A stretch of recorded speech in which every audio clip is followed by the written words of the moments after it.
ब्रह्मं विददाति पूर्वं यो वै वेदाहुं च बृहणोति तस्मै दम्कदेवमात्मबुद्धिप्रकाशं मुमुक्षुर्वै शरणमहं प्रपद्ये।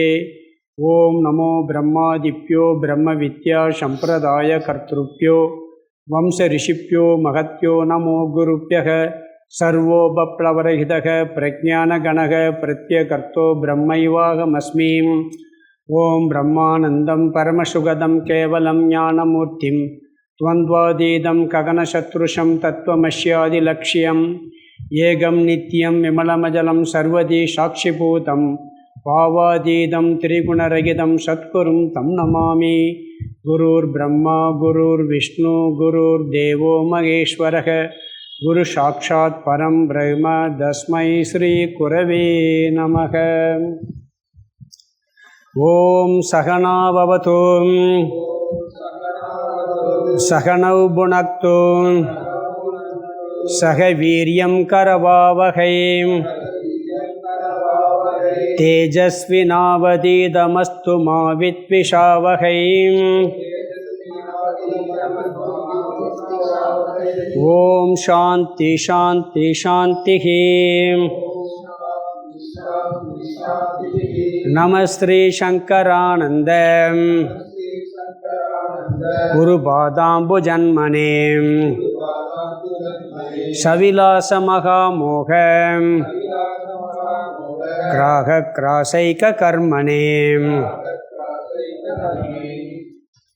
पंचदशी ஆறாவது அத்தியாயம் 234வது ஸ்லோகம். 234. துர்க்கடம் கடயாமீதே விருத்தம் கிம் ந பஸ்யசி வாஸ்தவௌ பந்தமோக்ஷௌ தோ ஸ்ருதி ந சகதேதராம். துர்க்கடம் கடயாமீதே விருத்தம் கிம் ந பஸ்யசி வாஸ்தவௌ பந்தமோக்ஷௌ தோ ஸ்ருதி ந சகதேதராம். ஆறாவது அத்தியாயம் சித்திரதீப பிரகரணம். பஞ்சதசியில் 233 ஸ்லோகம் பார்த்துருக்கோம். ஆரம்பத்தில் சித்திர உதாரணம், ஆகாச உதாரணம், அதன் மூலமாக தத்துவமெல்லாம் விளக்குனார். பிறகு ஜீவ விசாரம், ஜீவன்னா என்னங்கிற கருத்து. பிறகு ஜீவ விசாரத்தில் ஜீவ விஷயத்தில் உள்ள குழப்பம். அதை முடிச்சுட்டு ஈஸ்வர விசாரம் பண்ணாமல் ஈஸ்வர விஷயத்தில் உள்ள குழப்பத்தை சொன்னார். ஏன்னா ஈஸ்வரன்னா மாயை வேணும்.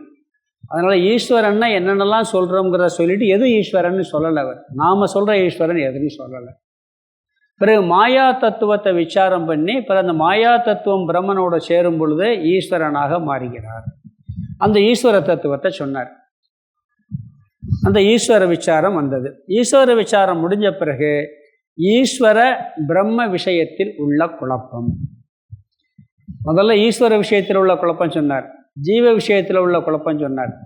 பிறகு இங்கே ஈஸ்வரனையும் பிரம்மனையும் குழப்பி பார்க்குற விஷயத்தெல்லாம் பார்த்தோம். அதெல்லாம் சொல்லி முடிச்சு பார்க்க பிறகு இப்போ நம்ம பார்க்குற டாபிக் என்னென்னா, ஈஸ்வரன்னா என்ன பிரம்மன்னா என்னன்னு தெளிவாக விசாரம் பண்ணுறார். பிரம்மனுக்கும் ஈஸ்வரனும் குழப்பி இருக்கு. ஈஸ்வரன்னா என்ன பிரம்மன்னா என்னன்னு புரிஞ்சுக்கணும். இதில் என்ன முக்கியமான கருத்துன்னா, ஈஸ்வரனும் மித்தியா, ஈஸ்வரத்துவம். ஈஸ்வரன்னா ஈஸ்வரத்துவம் மித்தியா, ஜீவத்துவம் மித்தியான்னு சொல்கிறோம் பார்த்தீங்களா, அது மாதிரி ஈஸ்வரத்துவம் மித்தியா. ஈஸ்வரனுடைய தன்மை என்பது மித்தியா, பிரம்மன் சத்தியம். இதைத்தான் புரிஞ்சுக்கிறணும். ரெண்டையும் சேர்த்து குழப்பிக்கிறக்கூடாது. நாமளே சில இடத்துல என்ன பிரம்மனுங்கிற இடத்துல ஈஸ்வரனுங்கிற வார்த்தையை பயன்படுத்தியிருப்போம். எந்த அர்த்தத்தில் எந்த நோக்கத்தில் பயன்படுத்தியிருக்கேன்னு பார்க்கணும். அதுக்காக ரெண்டையும் சேர்த்து விசாரம் பண்ணார். அதில் முதல்ல பார்த்த கருத்து என்னென்னா, ஈஸ்வர பிரம்ம விசாரத்தில் எந்த ஒரு தாத்பரியத்தை நிச்சயம் பண்ணணும்னா என்ன பண்ணணும், எப்படி விசாரம் செய்யணும்னு ஒரு சிஸ்டம் இருக்குது. 6 அங்கங்கள் சொன்னார். அவர் மட்டும் இல்லை, உபனிஷத்தில் அப்படித்தான் விசாரம் பண்ணியிருக்குங்கிறதையும் கோட் பண்ணி காமிச்சார். கோட் பண்ணி பிரம்மனுக்கு என்ன லட்சணம் உபனிஷத்தில் சொல்லியிருக்கு அப்படிங்கிறதையும் சொன்னார். எப்பயுமே வித்யாரண்யர் என்ன சொல்வார், அவருடைய கருத்தை சொன்னாலும் இது வேத பிரமாணம். ஏன்னா வேதத்தில் சொல்லியிருந்தாதே நம்ம முழுசாக ஏற்றுக்குருவோம். வேதத்தில் சொல்லியிருக்க கருத்தை நம்ம புத்திபூர்வம் புரிஞ்சிக்கிறதுக்கு எல்லாம் சொல்லுவோம். ஆனால் ஃபைனல் எது, வேதம் தான். உன் வாக்கு வேத வாக்கான்னு சொல்கிறோம் பார்த்தீங்களா? ஏன்னா வேத வாக்குனா மீறக்கூடாது. நம்மளுக்கு புரியலைங்கிறதுக்கு அப்படியே ஏற்றுக்கிறது இல்லை. நம்ம புரிகிறது வரைக்கும் அதை நம்பி நல்ல புத்தியை தீட்டி நம்ம ஏற்றுக்கிறோம். அதுக்காக வேத பிரமாணம் சொன்னார். பிறகு ஈஸ்வரன்ட்டு முதல்ல என்ன வந்துச்சுன்னாரு, ஹிரண்ய கர்ப்ப தத்துவம் வந்துச்சுன்னு பார்த்தோம். பிறகு சிருஷ்டி, அதில் அந்த சிருஷ்டி எப்படி வருதுன்னு சொல்லும்போதோட சொன்னார், 2 விதமான சேர்ந்தாப்போலையும் வருது, திடீர்னு மொத்தமாக படிப்படியாக வருதுன்னு சொன்னார். பிறகு ஹிரண்ய கர்ப்பன் என்ன சூக்ஷ்மமான விஷயம், அது லட்சணமெல்லாம் சொல்லி பிறகு விராட் தத்துவத்தை பற்றி சொன்னார். விராட் தத்துவம் பார்த்தோம். முதல்ல ஈஸ்வரன், அது மாயையோட சேர்ந்து வெடி தோற்றத்துக்கு வராமல் இருக்கு. பிறகு ஹிரண்ய கர்ப்பன் ஒருத்தர் வர்றாரு, அது சூக்ஷ்மமாக இருக்குது. அதுக்கு உதாரணம் கூட 3 பார்த்தோம். பிறகு விராட் ஸ்தூலமாக தெரிகிறது. இந்த ஸ்தூலமாக தெரிகிற பூரா கடவுளுடைய ஸ்வரூபம் தான். அதை எப்படியெல்லாம் வழிபடலாம்னு சொன்னார். எந்த ரூபத்தில் வேணாலும் நீ வழிபடலாம். எப்படி எந்த நோக்கத்தில் வழிபடுறையோ அதுக்கு தகுந்த பலனை கொடுப்பார். எல்லா பலனும் வழிபட்டால் கொடுப்பார். ஆனால் மோட்சத்துக்கு ஞான வழியாகத்தான் போகணும்னார். தகுதியை கொடுத்துருவார், அந்த வழிபட்டு தகுதியை கொடுத்துருவார். ஆனால் மோட்சம் அடையணும்னா ஞானம், அந்த ஞானத்தை பகவான் கொடுப்பார். கேட்கலாம், எனக்கு ஞானத்தை கொடுங்க, மோட்சத்தை கொடுங்க கேட்கலாம். ஆனால் ஞானம் வந்தால்தான் மோட்சம் வரும் அப்படிங்கிறதையும் முக்கியமாக சொன்னார். பிறகு இந்த ஜீவ விஷயத்தில் ஈஸ்வர விஷயத்தில் உள்ள குழப்பத்தில் சாங்கிய மதம், யோக மதம், இதில் எல்லாம் எப்படியெல்லாம் சொல்கிறாங்க அப்படிங்கிறத சொன்னார். சாங்கியர்கள் யோகம் எல்லா மதத்துலேயும் எப்படியெல்லாம் சொல்கிறாங்கன்னு சொல்லி கடைசியாக நம்ம பக்கத்தில் வந்தவங்க யார்?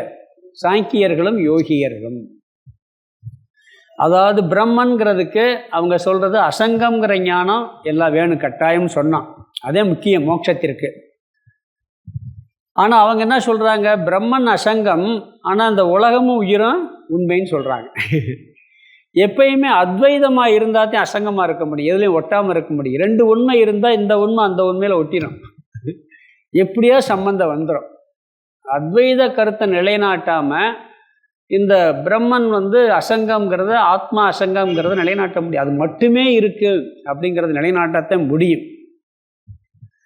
அதாவது அதனால என்ன சொன்னார் கடைசியாக பார்க்கும்போது, உலகம், உயிர், இந்த படைத்த இறைவன் 3மே உயிரோடு இருக்கக்கூடாதுன்னாரு. அத்வைத்தை நிலைநாட்டணும்னா இது 3மே இருக்கக்கூடாதுன்னு சொன்னார். இதெல்லாம் டேஞ்சராக தெரியும் பார்க்குறதுக்கு. அதாவது எப்படின்னீங்கன்னா, நாம் எந்த அடிப்படையில் ஈஸ்வரன் மித்தியான்னு சொல்கிறோம்னு சொன்னால், இந்த உலகம் படைக்கப்பட்டது மித்தியா, இந்த உலகமே பொய், இந்த உடலும் பொய்ன்னு சொன்னாதான் இது நம்ம பொய்ங்கிறத புரிஞ்சுக்கிட்டாதான் அதுவும் பொய்ன்னு சொல்லணும். இல்லாட்டி ஈஸ்வரன் பொய்ங்கிற வார்த்தை வரவே கூடாது. இது சத்தியம்னு நம்ம நினச்சா அதுவும் சத்தியம்தான். ஒன்றும் இல்லை, இப்போ இந்த இருக்கு, இந்த உடல், உலகம், இந்த பிரபஞ்செல்லாம் வந்தது போகுதுன்னு சொல்கிறோம். இது தோன்றவே இல்லைன்னு நான் புரிஞ்சுக்கிட்டேன், நிரூபிச்சிட்டான். இந்த உலகமும் தோன்றலை, எல்லாமே பொய்ன்னு நிரூபிச்சிட்டான். தோன்றவே இல்லை என்ன பிறகு இதை யார் தோற்றுவிச்சான்னு கேள்வி கேட்டா சரியா இருக்குமா? இதுவே தோன்றலைன்னு நிரூபணம் பண்ணிட்டான், புரிய வச்சாச்சு. உலகம்னு ஒன்று தோன்றவே இல்லைப்பா, இது சும்மா ஒரு காட்சிக்கிட்டே இருக்குன்னு நிரூபணம் பண்ண பிறகு யார் தோற்றுவித்தார்னு கேட்டால், யார் படைச்சார்னு கேட்டால் அந்த கேள்வி ரைட்டா தப்பா? தப்பு தானே. அப்போ தான் அந்த விஷயத்துக்கு போகணும். சும்மா போயிட்டு கடவுள், அப்போ கடவுளும் மித்தியான்னு சொல்கிறாங்க அப்படிங்கிற கருத்து சாதாரணமாக பிறகு சொல்ல போகிறாரு. புரிஞ்ச பிறகு கூட நீ கடவுளை வழிபடணும், உலகத்தில் இருந்ததே ஆகணும், பொய்ன்னு தெரிஞ்சுக்கிட்டு ரசிப்போம், அவ்வளோதான் அப்படிங்கிறது பின்னாடி வரப்போது பார்க்க போகிறோம். அதாவது ஒரு இடத்துல பார்க்குறோம், கட்டடமே ஒன்று கூட இல்லை, இங்கே கட்டடத்தை யார் கட்டினான்னு கேட்டால் எவ்வளோ முட்டாள்தனமாக இருக்கேன், யோசிச்சு பாருங்க. அப்படி உலகம் பிரபஞ்சம் சிருஷ்டியே இல்லைன்னு சொல்லி நிரூபணம் பண்ண போகிற சிருஷ்டி யார் பண்ணா? கடவுள் தான். கடவுளுங்கிற ஸ்டேட்டஸ் எதுக்கு வருது? படைத்தாருங்கிறதுனால தான் வருது.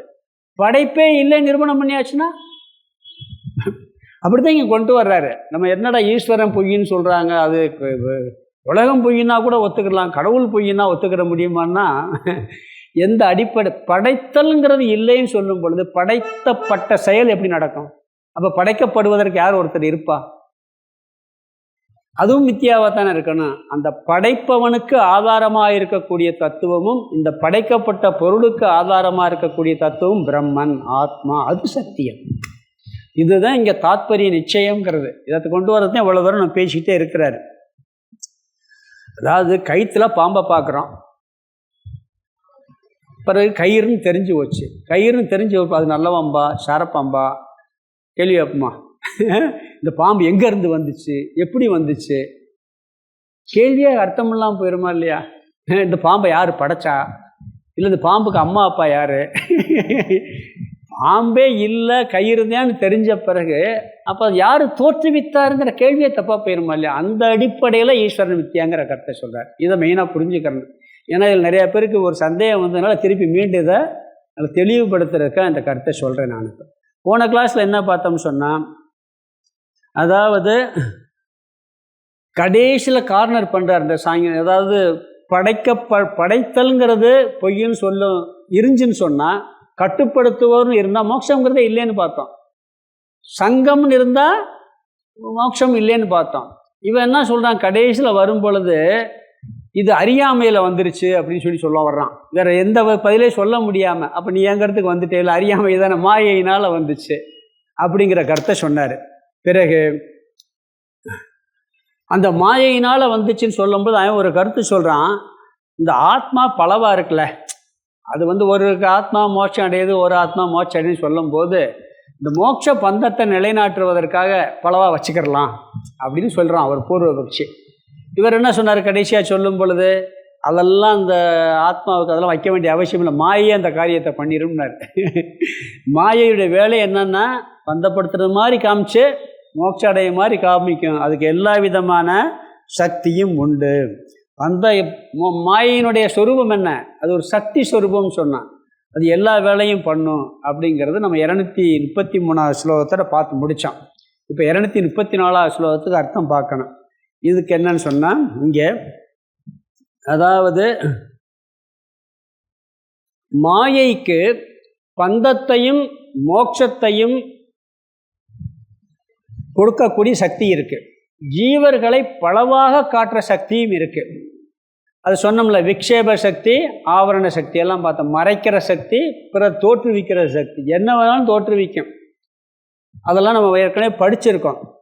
இங்கே நடக்கவே முடியாத ஒரு காரியத்தை நடத்தி காமிக்கிறது மாயை. மாயாஜாலத்தில் செய்ய இருக்கான்ல, மேஜிக் ஷோவில் மேஜிக் காமிக்கிறவன், நம்ம கற்பனையே பண்ண முடியாது. என்ன பண்ணுறானா இல்லையா, எப்படி நடக்கும் உண்மை தெரிஞ்ச பிறகு இவ்வளோதானன்றுவான்.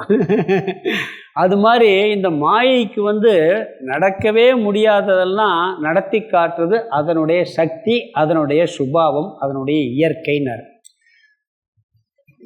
அதாவது சினிமா படத்துல எல்லாம் பார்த்தீங்கன்னா, நீங்கள் ஒரு விஷயத்தை காமிப்பான், ஆச்சரியமாக காமிப்பான், இது எப்படி நடக்கும், நீங்கள் அப்படியே குழம்பி போயிருப்பீங்க, கனவுன்னு காமிச்சிருவான். பார்த்தா கனவு கண்டுக்கிட்டு இருப்பான். நீங்கள் படம் பார்க்கும்போது முதல் கனவுன்னு காமிக்க மாட்டான், பார்த்தா என்னமோ மாதிரி நடந்துக்கிட்ட மாதிரி இருக்கும். இது எப்படி இது நடக்கும், ஹீரோ செத்துருக்கிற மாதிரி காமிச்சிருவான். ஐயோ படமே முடிஞ்சோம் நீங்கள் நினச்சிக்கிட்டு இருப்பீங்க.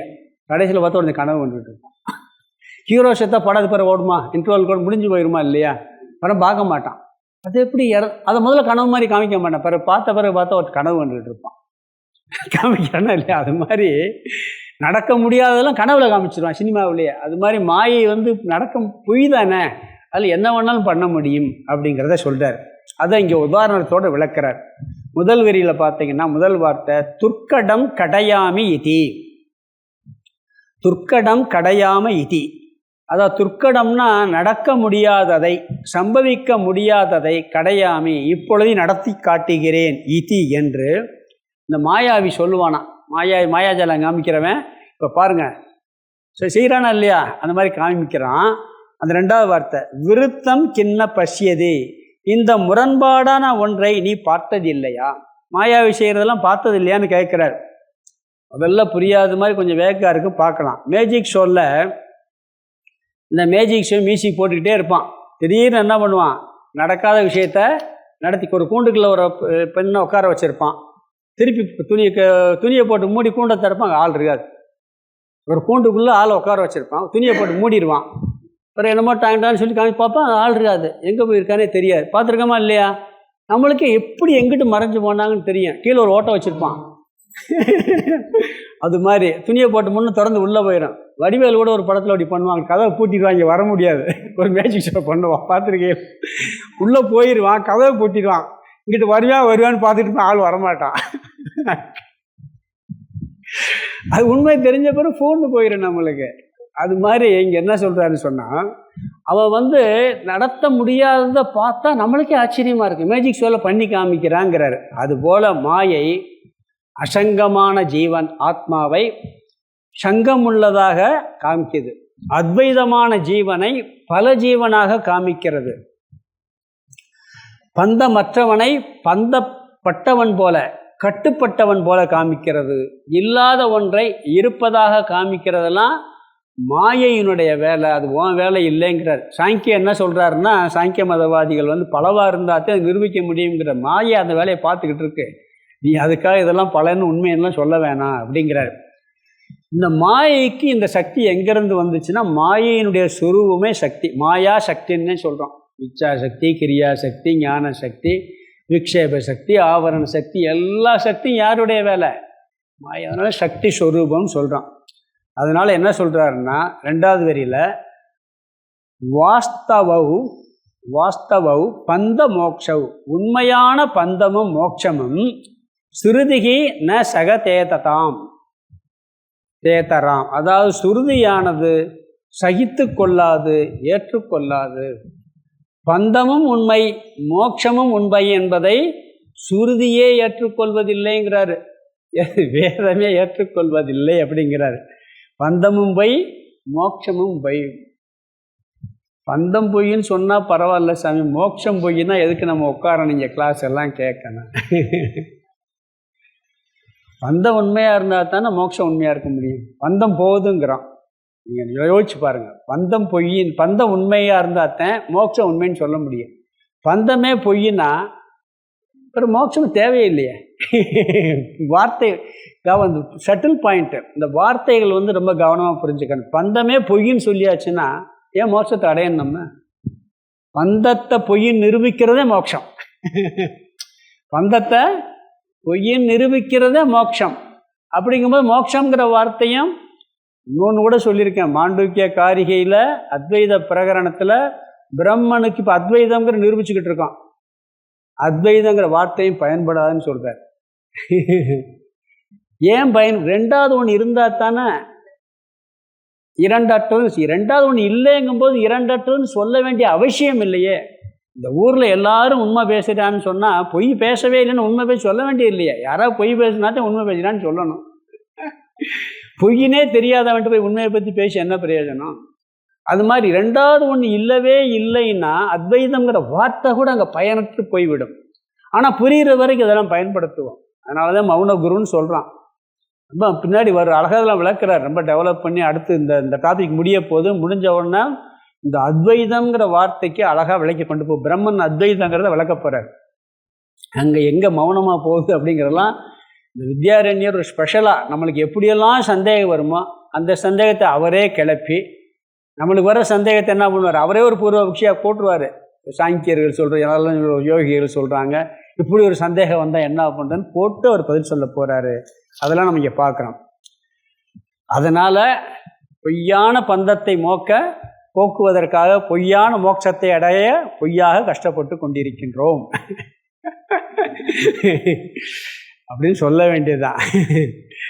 பொய்யான மோட்சத்தை அடைய கஷ்டப்படவில்லை என்றால் பொய்யான பந்தத்தை அனுபவித்து கஷ்டப்பட வேண்டும்.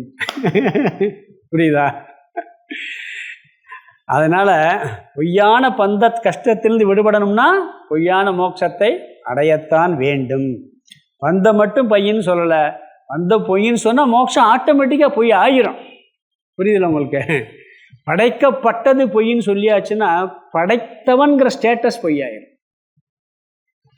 படைத்தவன்கிற ஸ்டேட்டஸே பொய்யாயிரும். அதனால் என்ன சொல்கிறாருன்னா, பந்தமும் பொய், மோட்சமும் பொய். ஒருவேளை பந்தம் சத்தியமாக இருக்குன்னு வச்சுக்கோங்க, உண்மையாக இருக்குன்னு வச்சுக்கங்களேன், அப்புறம் போகவே போகாது. அனுபவிச்சுக்கிட்டே இருக்க வேண்டியது. துக்கத்தை அனுபவிச்சு வச்சு பழகி அப்புறம் அதுலேயே ஒரு சுகத்தை காமிச்சிட்டு இருக்க வேண்டியதுதான் சத்தியமாக இருந்தால். அப்போ பந்தம் போயிருதுன்னா பொய் தான். போயிருதுன்னு பொய்யா இருக்கும்போது மோட்சங்கிறது எதுக்கு? பந்தம் போயிடுச்சுன்னா மோட்சங்கிற வார்த்தையே தப்பாக போயிருமாங்க. அந்த அடிப்படையில் சொல்கிறாரு.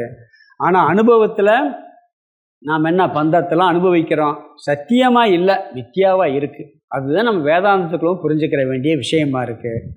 அதனால் மித்தியாரூபமான பந்தத்திலிருந்து விடுபட மித்யா ரூபமான மோட்சம் தேவை. இந்த கருத்தை வித்யாரண்யர் மேலும் விளக்குறாரு. நம்ம பொதுவாக பந்தம் மித்தியாங்கிறது ஓகேன்னு சொல்லிடுவோம், மோட்சம் மித்தியாங்கிறத நம்ம ஓகேன்னு சொல்ல மாட்டோம். கொஞ்சம் புரிஞ்சாதான் ஏற்றுக்கிற முடியும், இல்லாட்டி ஏற்றுக்கிற முடியாது. மோட்சமும் இல்லை, அதை மித்தியாங்கிற ஒரு வார்த்தையை பயன்படுத்துகிறோம். கயிற்றுல பார்க்குற பாம்பு உண்மையிலே இல்லை, உண்மையிலே இருக்க இல்லை. ஆனால் என்ன சொல்கிறாரு, மித்தியான்னு ஒரு வார்த்தை சொல்லி, ஏன்னா அதில் பார்த்து பயந்துருக்கோம், ஓடி இருக்கோம், இருக்குன்னு கம்பெல்லாம் எடுத்துகிட்டு போகிறோம் இருக்கிறது வரைக்கும். அதனால் அந்த நம்மளுக்கு ஒரு பொய்யா ஒரு பயத்தை உண்டாக்கி பொய்யா சில வேலைகள் செய்ய வச்சதுனால அது என்ன சொல்கிறான், அப்போ பயந்தது உண்மை தானே, அதனால் இல்லைன்னு சொல்லாமல் இருந்தது மாதிரி இருக்குது, ஆனால் உண்மையிலே இல்லை, அது மித்தியாங்கிற வார்த்தையை சொல்கிறோம். பிறகு அடுத்த ஸ்லோகத்தில் என்ன சொல்ல போகிறார்னா, இந்த பந்தமும் மோட்சமும் மித்தியா என்பதை வேதத்திலும் சொல்லப்பட்டிருக்குங்கிறத ஒரு கோட் பண்ண போகிறார் அடுத்த ஸ்லோகத்தில். அதாவது ஒரு டேபிளில் ஒரு பெரிய கண்ணாடி கொண்டு இருந்திருக்கு, தள்ளி எல்லாம் உட்காந்துருந்துருக்காங்க, அதுக்குள்ளே ஒரு வாத்து இருந்திருக்கு. இந்த கண்ணாடி கூண்டுக்குள்ளே வாய் சின்ன வாய் தான். இந்த கண்ணாடி கூண்டை உடைக்காமல் இந்த வாத்தை எடுங்கன்னு கேட்டாராம். இந்த உதாரணம் சொல்லியிருக்கேன், வாத்தை எடுங்கன்னு கேட்டாராம். எல்லாம் அப்படியே எப்படி எடுக்க முடியும், மூடியை உடைக்காமல் எல்லாம் எப்படியே யோசிச்சுக்கிட்டே உட்காந்துருந்துருக்கான். ஒரு ஸ்டூடெண்ட் என்ன பண்ணா, அதை எப்படி உள்ளே போட்டீங்கன்னு சொல்லுங்கன்னு கேட்டிருக்கான். எப்படி நீங்கள் உள்ளே போட்டீங்க, சின்ன வாய் தானேன்னு இருக்கேன், நான் உள்ளே போடலேன்னாரான், நான் எடுத்துட்டேன்ட்டானா. அவன் உள்ளே போடன்னு உள்ளே இருக்காதுல்ல, அப்போ பின்னாடி உட்கார வச்சுருக்காரு அந்த வாத்து பொம்மையை, புரியுதுங்களா? அந்த கண்ணாடிக்கு பின்னாடி தூரத்துலேருந்து பார்க்கும்போது கண்ணாடிக்குள்ளே இருக்க மாதிரி தெரியுது. அப்போ உள்ளவே போகலன்னா எடுக்க வேண்டிய அவசியம் இல்லையே, அந்தமே படலைங்கிறத நிரூபிச்சிட்டோம்னா மோட்சங்கிறது தேவையே இல்லை அப்படிங்கிற சுருதியும் சொல்லியிருக்குன்னு சொல்லி அடுத்த ஸ்லோகத்தில் சொல்ல போகிறார். 234 சொல்ல அர்த்தம் பார்த்துடலாம். துர்க்கடம்னா அந்த மாயாவி சொல்கிறானா, நடக்க முடியாததை, அதாவது சம்பவிக்காததை கடையாமி நடத்தி காட்டுகிறேன், இதி விருத்தம். துர்க்கடம் கடையாமி இதி, அதை பிரிச்சவன் சொன்னான். இதி விருத்தம், விருத்தம்னா என்ற முரண்பாட்டை, கிம்ன பஷ்யதி நீ பார்த்தது இல்லையா, நாம் கவனித்தது இல்லையான்னு கேட்கிறார். மாயாவி இந்த மாதிரி சொல்கிறான், அதை நம்ம பார்த்துக்கிட்டு தானே இருக்கோம், கவனித்தது இல்லையா, பார்த்தது இல்லையா. ரெண்டாவது வாஸ்தவ் பந்த மோக்ஷவுத்து, பந்தமும் மோட்சமும் வாஸ்தவ் உண்மையானது என்பதை சுருதிகி வேதமானது ந சகதேதராம் கொஞ்சமேனும் ஏற்றுக்கொள்வதில்லை. பந்த மோட்ச உண்மைங்கிறத வேதம் சிறிதளவு கூட ஏற்றுக்கொள்வதே இல்லை. இங்கே மாயையானது, மாயாவி எப்படி நடத்த முடியாது நடத்தி காமிக்கிறானோ அது ஒரு மாயையும் நடத்த முடியாத நடத்தி காமிக்கும். எதுக்கு இதை சொல்கிறாருன்னா, அவன் ஜீவன் பல, அதை ஒத்துக்கிற முடியாது, பந்த மோட்சத்துக்கெல்லாம் தேவை இருக்குன்னு சொல்கிறான். அதெல்லாம் மாயை பார்த்துக்கிறோம், அதுக்கு எல்லா வேலையும் செய்ய முடியுங்கிறாரு.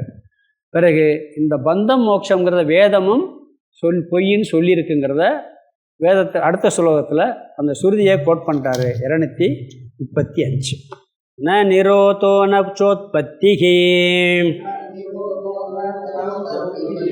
ந பத்தோ ந ச சாதகஹ ந முமுக்ஷுர்ன வை முக்தம் இத்யேஷா பரமார்த்ததா ந நிரோதோ ந சோத்பத்திஹி ந பத்தோ ந ச சாதகஹ ந முமுக்ஷுர்ன வை முக்தம் இத்யேஷா பரமார்த்ததா. இங்கே அமிர்த பிந்து உபனிஷத் வாக்கியத்தை சொல்கிறாரு. இதை கௌடபாதாச்சாரியார் அவருடைய கௌடபாதாச்சாரியுடைய காரிகையில், மாண்டிக்ய உபனிஷத் காரிகையில் 2வது பகுதியில் 32வது காரிகையில் இந்த கருத்தை சொல்லியிருக்கார் கௌடபாதாச்சாரியார். அதை இங்கே கோட் பண்ணுறார். முதல் வரியில் என்ன சொல்கிறாருன்னா, ந நிரோதக பிரளயம் என்ற ஒன்று கிடையாதுங்கிறார். இந்த பூமியெல்லாம் பிரளயம் ஏற்பட்டு எல்லாம் அழியுதுன்னு சொல்கிறோம்ல, அது கிடையாதுங்கிறார். பிரளயங்கிறது கிடையாது, இறப்புங்கிறது இல்லை. ந நிரோதக அந்த சொல்லியிருக்காங்க. பிறகு நச்ச உற்பத்திகி உற்பத்தி இல்லைன்ட்டார். சிருஷ்டிங்கிறது இல்லை. பாருங்க, நச்ச உற்பத்திகி உற்பத்தி என்ற ஒன்றும் கிடையாது. அப்போ என்ன? பிறப்பும் இல்லை, இறப்பும் இல்லை, சிருஷ்டியும் இல்லை, பிரளயமும் இல்லை. ந பந்தக யாருமே பந்தப்படலையா, ஒருத்தர் கூட பந்தப்பட்டவர் இல்லையா. பந்தப்பட்டது மாதிரி தெரியுது. ந பத்தக பந்தப்பட்டவர்களாகவும் இல்லை. நச்ச சாதக முதல் வரியில் பாருங்க, யாருமே சாதகர்களாகவும் பந்தப்பட்டா தானே சாதனை பண்ணணும், மோட்சத்தை அடையணும். பந்தப்பட்டா தானே வகுப்புக்கு வரணும், பந்தப்படணும் வகுப்புக்கே வர வேண்டியது. இப்படிலாம் சொல்லணும். அதாவது இந்த மந்திரம் நிஷேதத்தினுடைய உச்சம்.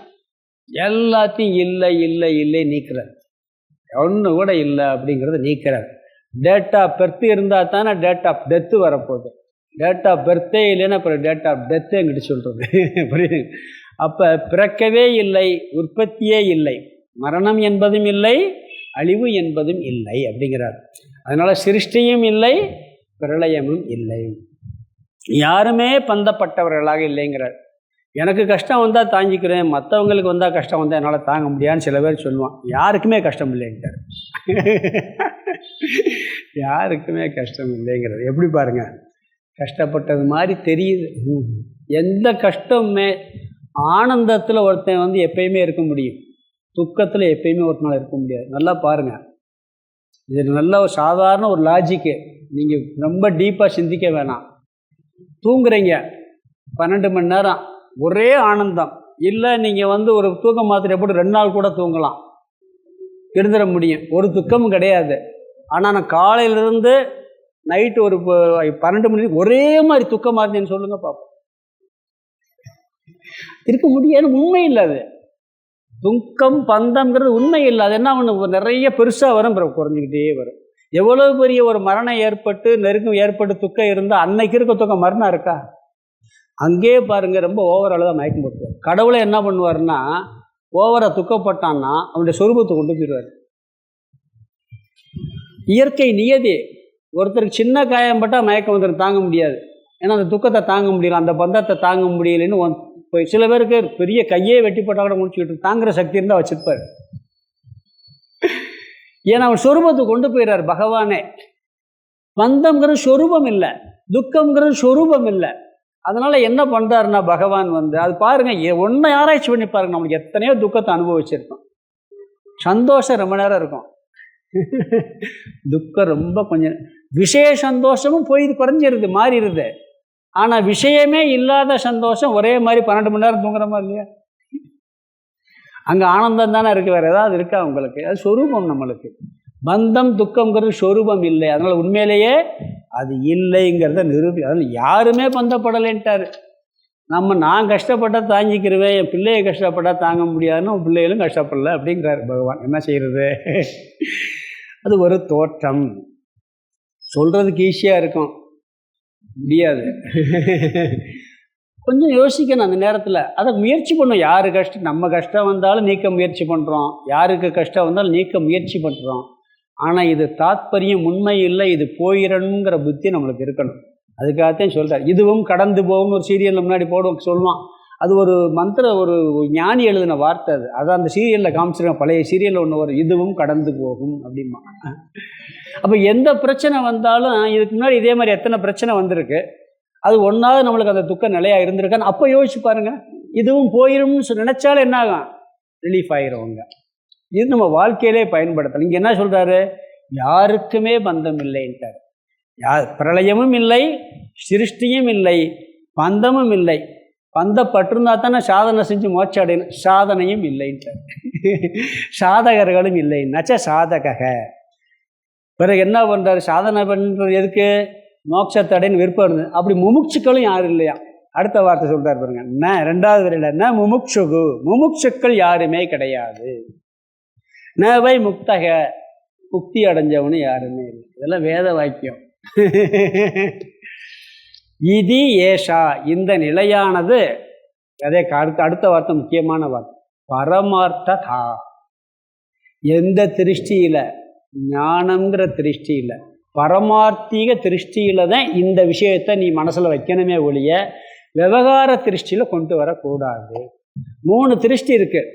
சத்தியம் 3 சத்தியம் இருக்குது. பாரமார்த்திக சத்தியம், வியவகாரிக சத்தியம், பிராதிபாசிக சத்தியம் இருக்கு. பிராதிபாசிக சத்தியம் வந்து நம்ம அதில் அது என்ன கனவு. பிராதிபாசிக சத்தியம் வந்து கனவு, நம்மளுக்கு மட்டும் உண்மை மாதிரி தெரியும். விழிச்சப்பறம் அது ஆட்டோமேட்டிக்காக போயிடும். வியவகாரிக சத்தியங்கிறது இந்த விவகாரத்தில் சத்தியமாக இருக்குது. இங்கே அந்த இதை நீ வந்து விவகாரம் பண்ணும் பொழுது பேசக்கூடாது. ஆத்மா சாப்பிடாது அதனால் நான் சாப்பிட மாட்டேன்னு இருப்பீங்களா? ஆத்மா செயல்படாதுன்னு செய்ய மாட்டேன்னு இருப்பீங்களா? அது பாரமார்த்திக ஞான திருஷ்டியில் தான் அது இருக்கணுமே ஒழிய விவகாரத்தில் கொண்டு வரக்கூடாது. அதனால் அடுத்த வார்த்தை சொல்கிறார், பாரமார்த்ததா. இது எல்லாம் எதன் அடிப்படையில்? பாரமார்த்திக திருஷ்டியின் அடிப்படையில், பாரமார்த்திக தத்துவத்தின் அடிப்படையில் அறிவில் இருக்க வேண்டிய விஷயம் விவகாரத்தில் கொண்டு வரக்கூடாது. விவகாரத்தில் எல்லாத்தையும் அனுபவம் அடுத்து சொல்ல போகிறார். பின்னாடி இந்த 2 சொல்லம் கழிச்சு வரப்போகுது. ஏன்னா விவகாரத்தில் எல்லாத்தையும் பண்ணும்பார் அவர். இது மித்தியாங்கிற புத்தியோடு பண்ணும்பார். புரியுதுங்களா? அதனால் இது பாரமார்த்திக திருஷ்டியில், விவகாரத்தில் இருந்துக்கிட்டு இது இல்லைன்னு சொல்லக்கூடாது. அதாவது நாம் சிதாபாச தத்துவத்தில் இருந்துக்கிட்டு அந்த கரணத்திலிருந்து பார்க்கும்போது சிருஷ்டி, பிரளயம், பந்தம், சாதனை, சாதம், முக்தி எல்லாம் உண்டு. நம்ம மனசில் அந்த கரணத்தில் நாங்கிற சிதாபாசன் நான் நினச்சி ஆத்மாங்கிற அடிப்படையில் பார்க்கும் பொழுது, பிரம்மங்கிற அடிப்படையில் பார்த்து ஆராய்ச்சி பண்ணால் இதெல்லாம் ஒரு தோற்றமாக இருக்குது, ஆனால் உண்மையாக இல்லை. இப்போ நம்ம பேசுகிறது கூட உண்மையாக இல்லைன்னு அதில் தானே ஞானமே வருது. இதுவே பொய்ன்னு சொல்லும்போது என்ன சொல்ல முடியும்? இன்னொன்று, எந்த ஒரு விஷயம் பாருங்கள், பொய்ங்கிறதுக்கு இன்னொரு தத்துவம் கூட சொல்லலாம். நிறைய தடவை சொல்லியிருக்கேன். இந்த நிமிஷம் இந்த பேசின வார்த்தை இப்போ நடந்த வகுப்பு எத்தனை கோடி வருஷம் ஆனாலும் திருப்பி வராது. அப்போ இது உண்மையா பொய்யா? ஒரு செகண்டில் ஓடி போயிடுது. அப்போ எப்படி உண்மைன்னு சொல்ல முடியும்? யோசிச்சு பார்த்தோம்னா திருப்பி வரவே வராது. 5 வயசில் நீங்கள் நடந்தாலும் திருப்பி வருமா? கற்பனை பண்ணி பார்க்க முடியுமா? ஒரு வேளை இந்த ஏதோ கல்பங்கள்லாம் சொல்கிறாங்களா, 1000 பிரம்மாவனுடைய பிரளயம் முடிஞ்சு அடுத்த கல்பத்தை அதில் நீங்கள் இருக்க மாட்டீங்க, நீங்கள் மோட்சம் அடைஞ்சிட்டு போயிடுவீங்க. அதில் ஒரு ஆள் உங்களை மாதிரி இருக்கலாம், வேற ஆளாக இருக்கும். இதே மாதிரி கிளாஸு இதே மாதிரிலாம் இருக்கலாம். அது இந்த ஜீவனாக இருக்குது. இந்த ஜீவன் மோட்சம் அடையலை, இப்போ மோட்சத்துக்கு அர்த்தமே இல்லாமல் போயிருமே. புரியுதுங்களா? அந்த ஒரு சிஸ்டமேட்டிக் வேணால் வரலாம். ரொம்ப கற்பனை பண்ணி பார்த்தா குழப்பிடும். அதனால் மித்தியா அவ்வளவுதான். இதெல்லாம் வந்து உண்மையிலே இல்லை பாரமார்த்திக திருஷ்டியில். நிர்வாண சட்கம்னு ஒரு இது இருக்குது, சங்கரர் எழுதுனது. அதில் வந்து பார்த்தீங்கன்னா ரொம்ப அதில் எல்லாத்தையும் நீக்குவார். அதைத்தான் இங்கே அதில் எப்படின்னா, மனோபுத்தி அகங்கார சித்தானி நாகம் நச்ச ஸ்ரோத்ர சிக்பேன சக்ரான நேத்ரே நஜவியம பூமிர்ன தேஜோன வாயுகு சிதானந்த ரூப சிவோகம் சிவோகம். என்ன சொல்கிறாருன்னா, மனசு நானல்ல, அகங்காரம் நானல்ல, சித்த நானல்ல, புத்தி நானல்ல, பிறகு கேட்கறது நானல்ல, பேசுறது நானல்ல, ஞானேந்திரியமல்ல நானல்ல, பஞ்சபூத நானல்ல, சிவானந்த ரூப சிவோகம் சிவோகம் பர். பிறகு சொல்ற நச்சப்பிராண சம்யோன வைப்பஞ்ச வாயுகு நவாசப்த தாதுர்ன நவாபஞ்ச கோஷக. பஞ்ச பிராணன் நானல்ல, கர்மேந்திரிய நானல். நவாக்பாணி பாதம்னா சோபஸ்த பாயு, கர்மேந்திரியமும் நானல்ல, எல்லாம் சிதானந்த ரூப சிவோகம் சிவோகம். அந்த மங்களகரமான அந்த பிரம்ம தத்துவமே நான் கதை சொல்கிறார். நமே துவேஷ ராகவுன மேலோப மோகம். எனக்கு விருப்பம் இல்லை, வெறுப்பும் கிடையாது, லோபம் இல்லை, மோகம் இல்லை. மதோனைவ மேனைவ மாத்சரிய பாவக ந தர்மோன சார்த்தோன காமோன மோட்சக. ஆசையும் இல்லை, மோட்சமும் இல்லை, தர்மமும் இல்லை, அர்த்தமும் இல்லை, எனக்கு எதுவுமே இல்லைங்கிறார். கர்வமும் இல்லை, பொறாமை இல்லை. பிறகு ந புண்ணியம்னா பாபம்னா, எனக்கு புண்ணியமும் கிடையாது, பாவமும் கிடையாது. ந சௌக்கியம்னா துக்கம், புண்ணியத்தினால் வரக்கூடிய சுகமும் கிடையாது, பாவத்தினால் வரக்கூடிய துக்கமும் கிடையாது. ந மந்திரோன தீர்த்தம்னா வேதான யஜ்ஞகா, மந்திரமும் கிடையாது, தீர்த்தமும் கிடையாது, தீர்த்த யாத்திரையும் கிடையாது, எனக்கு எதுவுமே தேவையில்லைங்கிறார். அகம் போஜனம் நைவ போஜ்யம்னா போக்த. ஒவ்வொரு வார்த்தையிலையும் சிவோகம் வரும். சிதானந்த ரூப சிவோகம் சிவோகம். ந மிருத்யுர் ந சங்கான மேஜாதி பேதக பிதானைவ மேனைவ மாதான ஜென்மக. அம்மாவும் இல்லை, அப்பாவும் இல்லை, ஜென்மமும் இல்லை. எப்படி பாருங்க, அடுத்த வார்த்தை பாருங்க. ந பந்துர்ன மித்திரம்னா குருர்னைவ சிஷ்யக. பந்தமும் கிடையாது, விரோதியும் கிடையாது, எனக்கு குருவும் கிடையாது, எனக்கு சிஷ்யனும் கிடையாது. ஏன்னா குரு சிஷ்ய பந்தமும் வந்துடுமா. ஏன்னா அவர் தானே ஞானத்தை கொடுத்தான்னு சொல்லி சிஷ்யன் அவர் மேலே பற்று வச்சிருவான். குரு சிஷ்யன் மேலே பற்று வச்சு எனக்கு சிஷ்யனும் கிடையாது, குருவும் கிடையாது. இங்கே உள்ள வார்த்தை கடைசியில் அதில் சொல்வார், அகம் நிர்விகல்போ நிராகார ரூபக விபுத்வாச்ச சர்வத்திர சர்வேந்திரியானாம் நச்சா சங்கதம் நைவ முக்திர்ன பந்தக. முக்தமும் கிடையாது, முக்தியும் கிடையாது, பந்தமும் கிடையாது. நிர்வாண சட்கத்தில் கடைசியில் போய் முடிப்பார். பந்தமும் கிடையாது, முக்தியும் கிடையாது. நிர்வாண சட்மன் ஒரு 6 ஸ்லோகம் எழுதியிருக்கிறார் சங்கராச்சாரியர். அதில் இந்த கருத்து அதில் எல்லா இதில் கொஞ்சம் தான் சொல்கிறாரு. அதில் டோட்டலாக அடித்து வரிசையாக சொல்லிட்டு போயிடுறாரு. அவர் ஒன்று கூட இல்லைன்னு சொல்லி நிரூபணம் பண்ணுறாரு. அதனால் இதில் எல்லாத்தையும் நிரூபணம் பண்ணி அடுத்த ஸ்லோகத்தில் இந்த கருத்தை நிறைவு பண்ண போகிறார். ஸ்லோகத்துக்கு அர்த்தம் பார்த்துடலாம்.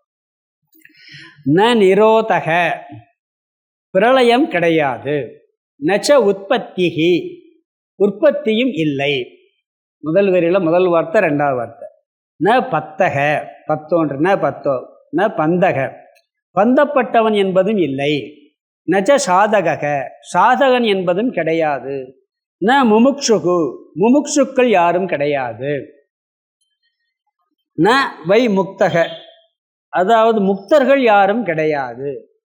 இதி ஏஷா என்ற இந்த நிலையானது பாரமார்த்ததா, பாரமார்த்திகத்தில், பாரமார்த்திகத்தின் பார்வையில்தான் இது வாஸ்தவமானது அப்படிங்கிறார். இங்கே பிரம்மனை தவிர எதுவும் கிடையாது, எல்லாவற்றையும் என்ன ஒரு நிஷேதம் பண்ணுறார். எந்த பார்வையில்? பாரமார்த்திக ஞான திருஷ்டியில் தான் இது. விவகார திருஷ்டியில் இதெல்லாம் கூடாது. சிருஷ்டி, லயம், பந்தம், மோட்சம், சாதனம், முதுக்ஷு, மோட்சம் எதுவுமே இல்லைன்னு சொல்கிறாரு. அடுத்த ஸ்லோகத்தில் இந்த டாபிக் நிறைவு பண்ண போகிறார். 236.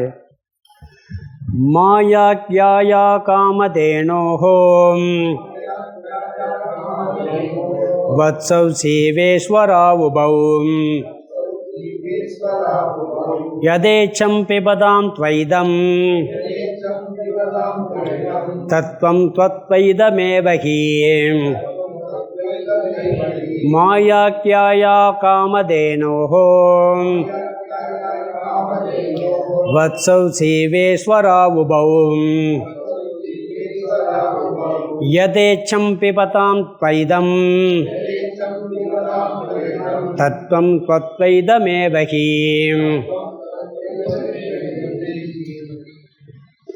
195 ஆரம்பித்த அந்த ஈஸ்வர பிரம்ம விசாரம் இங்கே 236 இங்கே நிறைவு செய்கிறார். ஆரம்பிக்கும் போதே என்ன சொன்னார்? ஈஸ்வர ஜீவ விஷயத்தில் குழப்பம் இருக்குன்னு ஆரம்பித்தார். எப்படி குழம்பணும்? ஈஸ்வரத்தில் இருக்கக்கூடிய சிருஷ்டியை பிரம்மனிடம் காமிக்கிறோம், பிரம்மனிடம் இருக்கக்கூடிய சத்தியத்துவத்தை ஈஸ்வரனிடம் மாற்றி குழப்பி இருந்தோம் சொன்னார். அப்படி சொல்லி ஆரம்பித்து பிரம்மன் வேறு ஈஸ்வரன் வேறுன்னு சொல்லி இங்கே நிறைவு பண்ணுறார். ஈஸ்வரன் மித்தியா, பிரம்மன் சத்தியம். இந்த துவைதமாக காட்சி தர காரணம் மாயையினுடைய மாயா தத்துவம். அந்த மாயா தத்துவம் மித்தியா, அது என்ன பண்ணியிருக்கு? துவைதமாக நம்மளுக்கு காட்சி தருது அப்படின்னு சொல்கிறார். அதனால் துவைதம் நம்மளுக்கு ரொம்ப கஷ்டத்தை கொடுக்குது, சம்சாரத்தை கொடுத்து பயப்படலாம் வேணாம். ஏன்னா துவைதத்தை கண்டு பயப்பட வேணாம். அது மித்தியா என்ற அறிவுடன் அதை நன்கு அனுபவிக்கலாம். அதை புரிஞ்சுக்கிட்டால் போதும். ஒரு சீரியல் பார்க்குறது மாதிரி, ஒரு விளையாட்டு பொருள் மாதிரி நம்ம உலகத்தில் அதை அனுபவிக்கலாம்னு சொல்கிறார். அது உண்மைன்னு நினச்சாத்தே நம்மளை பந்தப்படுத்தும். சீரியல் நம்ம உண்மை நினைக்கிறது இல்லை. அதனால் என்ன பண்ணுறோம்? நல்லா ரசித்து பார்க்குறோம். துவைதம் என்ன சொல்கிறார் இங்கே ஒரு வார்த்தை? துவைதம்ங்கிறது மாயையினுடைய குழந்தையாம், மாயையினுடைய குழந்தையாம். அதனோட விளையாடலாங்கிறார். என்ன குழந்தைன்னு சொல்கிறாருன்னா, முதல் வரியில் பார்த்தீங்கன்னா, மாயா க்யாயாக காமதேனோ. மாயா க்யாயாக, மாயை என்ற பெயரையுடைய, காமதேனுனா பசுவினுடைய. காமதேனுங்கிறது பசுவுக்கு ஒரு பெயர். காமதேனுன்னு ஒரு பசு இருக்குது. பொதுவாக பசுவுக்கு காமதேனுன்னு ஒரு பெயர். மாயை என்ற பெயரையுடைய பசுவின் வத்சவ் ஜீவேஸ்வரவ் உபௌ, 2 குழந்தைகள் ஜீவனும் ஈஸ்வரனும். மாயைக்கு 2 கண்ணுக்குட்டி, ஒன்று கடவுள், ஒன்று ஜீவன். எப்படிங்கிறார்? இந்த வத்சங்கிறார். வத்சன்னா கன்று. தியான ஸ்லோகத்து சர்வோபனிஷதோ காவோங்கிறதுல வரும். தோக்தா கோபால நந்தனக பார்த்தோ வத்சக, பார்த்தன் கன்று அப்படின்னு வரும். பார்த்துருக்கீங்கன்னா அதில் இப்போ அதான் அர்ஜுனங்கிற கன்று மூலமாக பாலை கறக்கிறதுன்னு வரும். இங்கே 2 கண்ணுக்குட்டியை சொல்லிட்டார். ஒன்று ஜீவாத்மா, ஒன்று ஈஸ்வரன். பரமாத்மா இல்லை. பரமாத்மாவோட மாயை சேர்ந்த உடனே 2 கன்றுக்குட்டியை பெற்றுருச்சு. இந்த கன்றுக்குட்டியில் ஒன்று ஜீவன், ஒன்று ஈஸ்வரன். 2 கன்றுகளை ஏன்றிருக்கான். மாயை இல்லைன்னா ஜீவ தத்துவமும் கிடையாது, ஈஸ்வர தத்துவமும் கிடையாது. நம்ம படிச்சிருக்கோம் வேதாந்தத்தில். பிரம்மனோட மாயைன்னு சேர்ந்த உடனே முதல்ல ஈஸ்வரன் வர்றாரு, பிறகு அடுத்து ஒவ்வொன்றும் ஜீவன் வர்றார் அப்படின்னு பார்த்தோம். பிரம்மத்திடம் மாயை சேர்ந்ததுனால தான் இந்த 2 தத்துவமும் உருவாகி இருக்கிறது. இந்த 2ம் பெருசாகி நல்ல பலனை கொடுக்குதான். எது? இந்த இந்த கன்றுக்குட்டியும் அந்த கன்றுக்குட்டியும். ஈஸ்வரன் என்ன பண்ணார்? கிரண்ய கற்பனா மாதிரி, விராட்டா மாதிரி எல்லாம் பண்ணார். ஜீவன் இவன் ஒரு சிருஷ்டியெல்லாம் பண்ணி எல்லாம் பண்ணிக்கிட்டு இருக்காங்க. இந்த இருமையானது துவைதமானது, அதாவது ஜீவ சிருஷ்டியும் ஈஸ்வர சிருஷ்டியும். 2வது சொல்கிறார், யதேச்சம் பிபதாம் துவைதம். இந்த துவைதம் அதாவது இருமை என்ற பாலை யதேச்சம் விரும்பியபடி குடியுங்கள்ங்கிறார். நீங்கள் விருப்பப்படி இந்த துவைதத்தை நல்லா அனுபவியுங்கள் அப்படிங்கிறார். ஓடெல்லாம் வேணாம், விரும்பியபடி. ஏன்னா நாமளும் துவை தான், விஷயமும் துவை தான். அது எப்படி நம்ம அனுபவிச்சா நல்லா அனுபவிக்க அப்படின்னு அனுபவிக்கலாம், தப்பில்லை. மாயை என்ற பசுவிடமிருந்து இந்த 2 கன்றுகளால் கறக்கப்பட்ட இருமை என்ற பாலை விரும்பியபடி குடியுங்கள். துவைதம் என்ற பால்கிறதுக்கு ஜீவன் ஈஸ்வரன் என்று எடுத்துக்கலாம். பாலை ஜீவன் ஈஸ்வரன் எடுத்துக்கலாம். ஏன்னா ஜீவ சிருஷ்டி ஈஸ்வர சிருஷ்டின்னு எடுத்துக்கலாம். கண்ணுக்குட்டி 2ன்னு சொன்னார். அந்த கண்ணுக்குட்டி ஜீவன் ஈஸ்வரன் 2 சிருஷ்டியை வேறு பண்ணி வச்சுருக்கு. நம்ம ஒரு சிருஷ்டி பண்ணி வச்சுருக்கோம், கடவுள் ஒரு சிருஷ்டியை பண்ணி வச்சிருக்கிறார். அப்படியும் எடுத்துக்கலாம். 2ஐயும் நன்கு விரும்பியபடி அனுபவியுங்கள். அதாவது கடவுள் படைத்த பொருளையும் நாம் படைத்த பொருளையும் நீங்கள் நல்லா அனுபவிங்க. இந்த 2 சிருஷ்டி இருக்கா இல்லையா? அவர் ஒன்றை படைச்சிருக்காரு, நாம் ஒன்றை படைக்கிறோம், அதனால அனுபவிக்க முடியுது, அனுபவிங்க. பிறகு இன்னொன்று பண்ணுறோம், நாம் கடவுளை அனுபவிக்கிறோம். அவரை வழிபட்டு பூஜை பண்ணி ஜபம் பண்ணி தியானம் பண்ணி அது ஒரு சந்தோஷம் வருது. கடவுள் நம்மளை அனுபவிக்கிறார். நம்ம பக்தி செலுத்தணும்னு மகிழ்ந்து போகிறார்ல, அப்படியே பக்தனுடைய பக்தியில் மகிழ்ந்து குளிர்ந்து உனக்கு வரமெல்லாம் தர்றேன்னு அவர் சொல்கிறாருல்ல. அப்போ அவர் யாரை நம்மளை அனுபவிக்கிறார், கடவுள் யாரை அனுபவிக்கிறாரு? 2 பேரும் அனுபவிங்கிறார். கடவுளும் அனுபவிக்கட்டும், நீங்களும் அனுபவிங்க. எவ்வளோ கேலியாக கிண்டலாக சொல்கிறாரு பாருங்க. துவைதம் என்ற பாலை அனுபவியுங்கள். ஏன்னா பக்தி செலுத்துகிறோம்ல, நாமளும் பக்தி செலுத்தி அவரையும் அனுபவிக்கிறோம், நாம் பக்தியை அவரும் அனுபவிக்கிறாரு. இதெல்லாம் எது வரைக்கும்னா ஞானம் வந்தால் மித்தியான்னு தெரிஞ்சிடும். அது வரைக்கும் நீ உண்மையை நினச்சி அனுபவிக்கிற, அதுக்கப்புறம் அனுபவிக்கலாம். எப்படி அனுபவிப்ப? பொய்ன்னு நினச்சி அனுபவிக்க முடியும். ஞானம் விட்டால் எல்லாம் மித்தியா அப்படிங்கிற அறிவுனால விட்டுருவோம், விவகாரத்தில் விட முடியாது. சாப்பிடணும்ல, ஞானம் சாப்பிடாமல் இருக்க முடியுமா? அது முடியாது. அதனால் என்ன சொல்கிறான்னு சொன்னால், திருப்பி அடுத்ததில் அப்போ உண்மை என்னங்கிற ஞாபகப்படுத்துகிறார். 2வது வரியில் தத்துவம் து அத்வைதம் ஏவகி. தத்துவம் என்றால் உண்மையில் அத்வைதம்தான். மாயைங்கிறது மித்தியா, அது இருமை, அது இப்படித்தான் இருக்கு, நீ அதில் வாழ்ந்ததே ஆகணும், அதை நீ அனுபவி. ஆனால் உண்மை எதுங்கிறத புரிஞ்சுக்கிட்டு அனுபவி. அது என்ன? அத்வைதமான பிரம்மன் தான் அத்வைதம். அது ஒன்று மட்டுமே இருக்குன்னு சொல்லியாச்சுன்னு என்ன அர்த்தம்? மிச்சமெல்லாம் மித்தியா, உண்மை அல்ல. ஈஸ்வர மித்தியா தத்துவமான துவைதத்தை நன்கு அனுபவியுங்கள், அதில் தான் வாழ முடியும். ஆனால் உண்மையான தத்துவம் எதுன்னு சொன்னால் அத்வைதம், அதை நிலைநிறுத்துங்கள். எந்த திருஷ்டியில்? பாரமார்த்திக நோக்கில் அத்வைதத்தை நிலைநிறுத்தணும், விவகார திருஷ்டியில் அனுபவிக்கணும். அப்படி தான் பண்ண முடியும், விவகாரம் பண்ணிட்டு ஆகணும். பாரமார்த்திக திருஷ்டியில் அதை அறிவில் நிலைநிறுத்துங்கள், விவகாரத்தில் அந்த துவைதத்தை நீங்கள் அனுபவியுங்கள். சில பேர் என்ன நினைக்கிறாங்கன்னா, அத்வைத ஞானம் வந்தால் ஒன்றுமே செய்ய மாட்டான், எதுவுமே அனுபவிக்க மாட்டான்னு நினைக்கிறாங்க. அப்படி யார் இருக்கா? அவரால் சொல்லுங்க. கிருஷ்ணருக்கு ஞானம் இல்லையா? சண்டையை போட்டு எல்லாத்தையும் கொண்டார் அவர். ஏகப்பட்ட வேலை பண்ணார். அவர் ஞானம் இல்லாமல் இருந்தது, எல்லா விவகாரத்திலும் ஈடுபட்டார். ராமருக்கு ஞானம் இல்லையா, துக்கத்தை அனுபவிச்சார் ராமர். பார்க்குறோமா இல்லையா? பொய்யென்று தெரிஞ்சு உண்மையிலே எல்லாம் மறைகிறத காட்டில் அது பொய்ன்னு தெரிஞ்சு காட்சியில் இருந்துச்சு நல்லா அனுபவிக்க முடியும். இப்போ நம்ம வானவியலில் பார்க்குறோம், அது பொய்யா உண்மையா? காலையில் அந்த செவ்வானத்தை பார்த்து அப்படியே சூரியன் சிகப்பாக வந்தால் பார்க்க அப்படியே ரசிக்கிறதுக்கு அழகாக இருக்குது. ஆனால் அது உண்மையா? ஆனால் அந்த பொய்ன்னு தெரிஞ்சாலும் கூட எப்படி அனுபவிக்கிறத? அப்போ நம்ம ஒரு சந்தோஷமாக நல்லா அனுபவிக்க முடியுது. பொய்ன்னு தெரிஞ்சு அது காட்சியில் இருந்தால் அனுபவிக்க முடியுது. என்ன விஷயம்னு சொன்னால், ஞானத்திற்கு முன்பு, அதாவது மேஜிக் ஷோவை ரசிக்கிற மாதிரி ரசிக்க முடியுங்கிறது பொய்ன்னு தெரிஞ்ச பிறகு.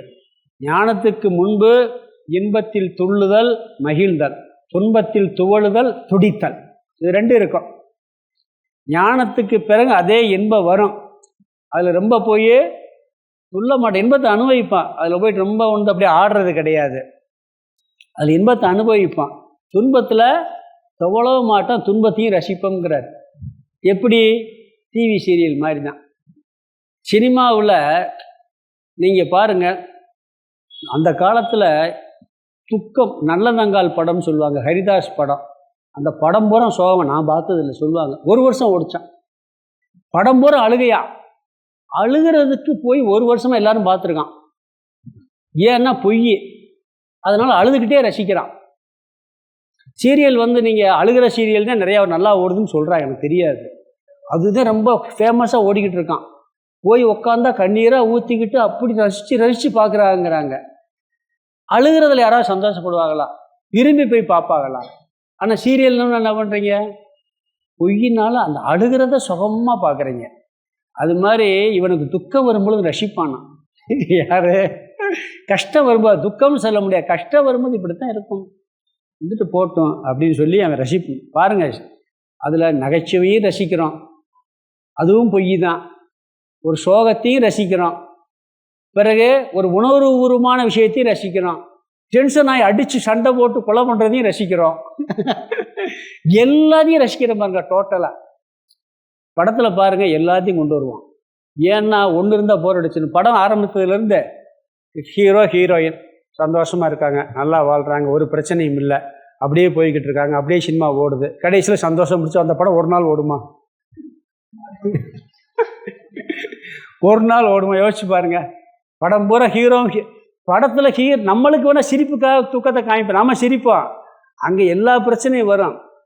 அதாவது இந்த முன்னாடி ஒரு படம் சிரிப்படம்னு எடுப்பான், அந்த அன்பை காதலிக்க நேரம், சில படம் பூரா சிரிப்பாக தெரியும். ஆனால் அந்த படத்துக்குள்ளே ஹீரோ ஹீரோயின் துக்கப்படுவாங்க, ஆனால் நம்மளுக்கு அது ஜோக்காக தெரியும். அது அப்போ எதுவுமே பார்த்தீங்கன்னா, நீங்கள் இந்த படம் நல்லா ஓடினா கூட பாருங்கள், ஒரு சிரிப்பு சீன் வரும், ஒரு சோக சீன் வந்தால் ஒரு சிரிப்பு சீனை காமிச்சிருவான், ஒரு டென்ஷன் சீன் வந்தால் பிற ஒரு சீனை மாற்றுவான். ஏன்னா ஒரே மாதிரி இருந்தால் போர் அடிச்சிடும். மாற்றி மாற்றி வந்தாத்தே சினிமாவே ரசிக்க முடியுது. வாழ்க்கையில் அப்படி இருந்தால் ரசிக்க முடியும், இல்லாட்டி ரசிக்க முடியாது. இன்ப துன்பம் கலந்து வந்தாத்தே வாழ்க்கையை ரசிக்க முடியும். அதனால துன்பம் வரும்போது அடுத்து இன்பம் வரப்போகுது அப்படின்னு சந்தோஷமாக இருந்துடணும். இதுவும் மித்தியா அதுவும் மித்தியா. ரொம்ப சந்தோஷம் வந்து ரொம்ப சுகத்தில் அப்படியே மகிழ்ச்சி பொங்குச்சுன்னா துள்ளக்கூடாது, அனுபவிக்கலாம், வேணான்னு சொல்ல. அவர் மித்தியா நினச்சி நீ அனுபவி, எல்லாவற்றையும் அத்வைத ஸ்வரூபத்தில் நிலைநிறுத்துங்கள், துவைதத்தை நன்கு ரசிக்க வேண்டும். அதாவது அத்வைத ஸ்வரூபத்தை அறிவில் நிலைநிறுத்தணும், பாரமார்த்திக திருஷ்டியில். ஆனால் துவைதத்தை நன்கு அனுபவிக்கணும். துவைதம்னா என்ன? இன்பம் துன்பம் லாபம் நஷ்டம் எல்லாம் வரும். சந்தோஷமாக துன்பத்தையும் அனுபவிங்க, இன்பத்தையும் அனுபவிங்க. துவைதத்தில் இருந்துதான் ஆகும். அத்வைதத்தை அறிவில் நிலைநிறுத்துவதற்கும் துவைதம் தேவை இருக்கு. துவைதத்தில் தான் நம்ம அத்வைதத்தை நிலைநிறுத்துகிறோம். அதனால் துவைதத்தை நன்கு அனுபவியுங்கள் சொல்கிறார். இதோட இந்த டாபிக் முடியுது. அடுத்து பிரம்மன் அத்வைதங்கிற கருத்தை நிலைநிறுத்தி நிறைய கொண்டு போக போகிறாரு. அங்கே பார்ப்போம். ஸ்லோகத்துக்கு அர்த்தம் பார்த்துடலாம். மாயா கியாயாகா காமதேனோகோ. மாயா கியாயாகா, மாய என்ற பெயரையுடைய காமதேனோகோ, காமதேனு என்ற பசுவின் உபௌ வத்சவ். வத்சவ்னு இங்கே இருக்குது, உபவுங்கிறது அந்த வழியில் கடைசி வார்த்தை இருக்குது. வத்சவ் உபவுனா 2ன்னு அர்த்தம். வத்சம்னா கன்றுகள், 2 கன்றுகள். அந்த 2 கன்றுகள் என்ன? ஜீவ ஈஸ்வரவ், ஜீவனும் ஈஸ்வரனும். மாயை என்ற பசுவின் 2 கன்றுகள் ஜீவனும் ஈஸ்வரனும்.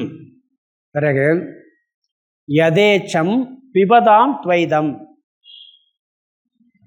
பிபதாம் துவைதம்னா துவைதம் பிபதாம், துவைதம்னா இருமை, பிபதாம்னா பால், இருமை என்ற பாலை. அதாவது அந்த கன்றுகளால் மாயை என்ற பசுவில் இருந்து கறக்கப்படும் பாலை. மாயையிலிருந்து அந்த இருமையும் வந்திருக்கு. பாலுங்கிறது என்ன சொல்றாரு? இருமைங்கிறார். இந்த உலகம் எல்லாம் அந்த பாலை யதேச்சம் விரும்பியபடி குடியுங்கள். யதேச்சம்னா விரும்பியபடி குடியுங்கள். தத்துவம் தூ, தத்துவம் தூ அத்வைதம், அதை பிரிக்கணும். இப்போ அத்வைதமேவன் இருக்கு, அது தத்துவம் தூ அத்வைதம் ஏவகி. தத்துவம் தூனா ஆனாலும், தத்துவம் என்றால் உண்மை என்றால் அத்வைதம் ஏவகி, அத்வைதம் மட்டுமே தான். எல்லாம் அனுபவி, எல்லாம் பண்ண, ஆனால் அதெல்லாம் உண்மை அல்ல. எது உண்மை? அத்வைதம் மட்டுமே உண்மை. விவகாரத்தில் துவைதத்தில் தான் இருக்க வேண்டும், அதை அனுபவிக்க வேண்டும். ஆனால் உண்மையாக இருப்பது அத்வைதம் மட்டுமேன்னு சொல்லி நிறைவு செய்கிறார். 195 ஆரம்பித்தார், 236 முடிக்கிறார். இதை சுருக்கமாக சொல்கிறேன், ஏன்னா ஞாபகப்படுத்தணும். அப்போ தான் இதெல்லாம் கொஞ்சம் இந்த மாதிரி கஷ்டத்தினால முதல்ல ஈஸ்வர பிரம விசாரம் 195 ஆரம்பித்தார். ஈஸ்வர விஷயத்தில் குழப்பத்தை சொல்லி முடித்து, ஈஸ்வரனை என்னன்னு சொல்லிட்டு, ஈஸ்வர பிரம்ம விஷயத்தில் குழப்பத்தையும் சொல்லி, இப்போ ஈஸ்வரன்னா என்ன, பிரம்மன்னா என்னென்னு ஆரம்பிக்கும் பொழுது எப்படி விசாரம் செய்ய வேண்டும் சொல்லி ஆரம்பித்தார். பிறகு அதுக்கு பிரம்மன், ஈஸ்வரன், இந்த ஜீவன் எல்லாத்துக்கும் சுருதி பிரமாணம் சொல்லி, சுருதியிலையும் இப்படித்தான் விசாரம் செய்யப்பட்டு தாத்பரியத்தை நிச்சயம் பண்ணியிருக்குன்னு சொன்னார். ஈஸ்வரன்னா மித்தியா, பிரம்மன்னா சத்தியங்கிறத எங்கே சுருதியிலையும் நிர்ணயம் பண்ணப்பட்டிருக்கு. பிறகு ஈஸ்வர தத்துவத்திலேருந்து என்னென்ன வந்துச்சுன்னா சொன்னார். கிரண்ய கற்பன் வந்தது, விராட் வந்தது, விராட்டை எப்படி வழிபடணும் அதெல்லாம் சொன்னார். கிரண்ய கற்பன் கண்ணுக்கு தெரியாத ஒரு தத்துவமாக அறிஞ்சினார். சூக்ஷ்மம், அதுக்கு ஒரு 3 உதாரணம் சொன்னார். என்ன சொன்னார்? காலையில் அந்தி பொழுது அறவுரையாக தெரியும், தெளிவாக தெரியாது. பிறகு ஒரு ஸ்கெட்சு போகிறது, சித்திரை வரைகிறதுக்கு, அதில் என்ன படம்னு தெரியாது. பிறகு செடி முளை விடுவது, அது என்ன செடினே தெரியாது. இதெல்லாம் ஹிரண்ய கர்ப்ப தத்துவம். பிறகு விராட் தத்துவம் என்ன? ஸ்தூல பிரபஞ்சம் அனைத்தும். ஹிரண்ய கர்ப்ப தத்துவம் சூக்ஷ்ம பிரபஞ்சம். முதல்ல பார்த்தோம்ல, சிருஷ்டி எப்படி வந்துச்சு? முதல்ல சூக்ஷ்ம பஞ்சபூதம் வந்துச்சு மாயையிலேருந்து, பிறகு ஸ்தூல பஞ்சபூதம் வந்துச்சு. ஸ்தூல பஞ்சபூதத்துக்கு பேர் விராட், சூக்ஷ்ம பஞ்சபூதத்துக்கு பேர் ஹிரண்ய கர்ப்ப தத்துவம். மனசெல்லாம் சூக்ஷ்ம பஞ்சபூதத்தில் வந்துடும், இந்திரிய சக்தியெல்லாம் சூக்ஷ்ம பஞ்சபூதத்தில் வந்துடும். அப்போ விராட்டில் என்ன சொன்னார்? அது எப்படிங்கிற இதே உதாரணத்தை அப்படியே சொன்னார். சூரிய விடிஞ்ச பிறகு எப்படி எல்லாம் தெளிவாக தெரியுதோ, மரம் பெருசான பிறகு அந்த செடி என்ன செடின்னு எப்படி தெரியுதோ, படத்துக்கு பெயிண்டெல்லாம் போட்ட பிறகு எப்படி தெரியுதோ, அது விராட் தத்துவம்னார். பிறகு விராட்டை நீங்கள் வழிபடுங்கள்னார். எப்படியெல்லாம் வழிபட்டால் நீங்கள் என்ன பலன் வேணுமோ அதெல்லாம் கிடைக்கும், ஆனால் ஞானம் கிடைக்காது, மோட்சம் கிடைக்காதுன்னார். மோட்சத்துக்கு ஞானந்தே வேணும். ஞானத்துக்கு வேண்ட வழியை பகவான் வேணா கொடுப்பார், ஞானத்தை அடையணுங்கிறத கொடுப்பார். கிருஷ்ணர் என்ன பண்ணார்? ஞானத்தை கொடுக்கறதுக்கு கையில் ஆசீர்வாதம் பண்ணி மந்திரத்தை சொல்லி ஞானம் வந்துருச்சு போன்னு அனுப்பிச்சாரு, உபதேசம் பண்ணார். அது மோட்சத்துக்கு ஞானம்தான் வழிங்கிற கருத்தை சொன்னார். பிறகு இந்த ஞானத்தினுடைய விளைவு எல்லாம் இந்த உலகத்திலிருந்து, அதாவது அனைத்து உலகத்திலிருந்து ஆண்டவன் வரை அனைத்து மித்தியான்னார். ஆண்டவன் வரைந்தார், ஈஸ்வர தத்துவம் வரை அனைத்தும் கற்பிக்கப்பட்டவையே. அங்கே முதல்ல ஒரு சிருஷ்டி படிப்படியாக வருது, திடீர்னு ஒரு சிருஷ்டியை 2 விதமாக சொன்னார். எப்படி வேதத்தில் இருக்குது, எப்படின்னா கம்ப்ளீட்டாக பிரளயம் கொஞ்சம் கொஞ்சமாக ஆரம்பிக்குமா, அப்படியும் சில நேரம் சிருஷ்டி தோன்றுமா, திடீர்னு வந்துடுமா. அதுக்கு உதாரணம் சொன்னேன். இந்த நிமிஷம் அழிஞ்சு போகுது, நமக்கு தெரியாது. இந்த நிமிஷம் தோண்டி இருக்கலாம், ஒரு வார்த்தை பேசி முடிஞ்சோன்னா அழிஞ்சு போய் அடுத்த வார்த்தை பேசுகிற அடுத்த பிரளயத்தில் முடிஞ்சு 1000 கல்ப வருஷம் கழித்து வந்திருக்கலாம், நமக்கு தெரியுமா. திடீர்னு வருங்கிறார். 2 விதமான சிருஷ்டியும் இருக்குன்னு சொன்னார். ஏன்னா பொய் எப்படி வேணாலும் என்ன அப்படிங்கிறதுனால சொல்கிறார். அப்புறம் இன்னும் 2 வித சிருஷ்டி சொன்னார். ஈஸ்வர சிருஷ்டி, ஜீவ சிருஷ்டி.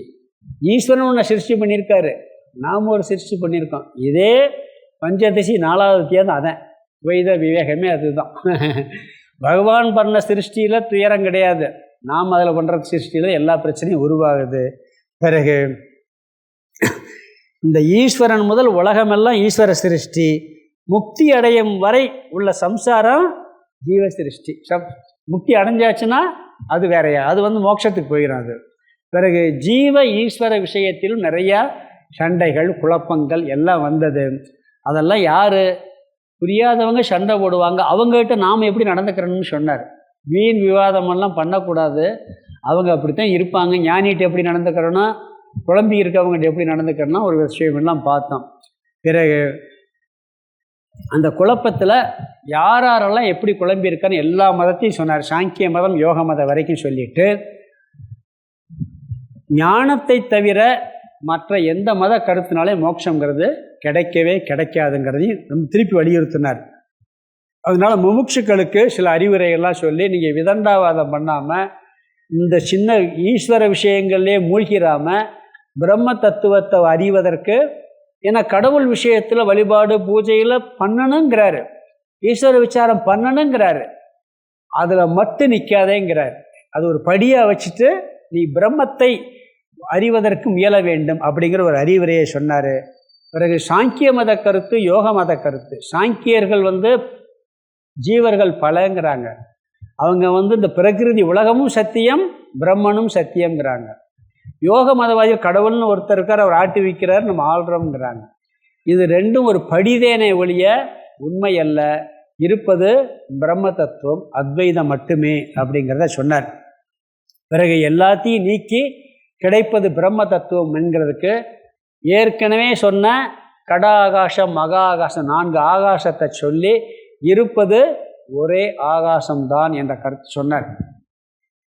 பார்த்துருக்கோமா இல்லையா? பானைக்குள்ளே இருக்க ஆகாசமும் வெளியே இருக்க ஆகாசம் உண்மையான ஆகாசம்.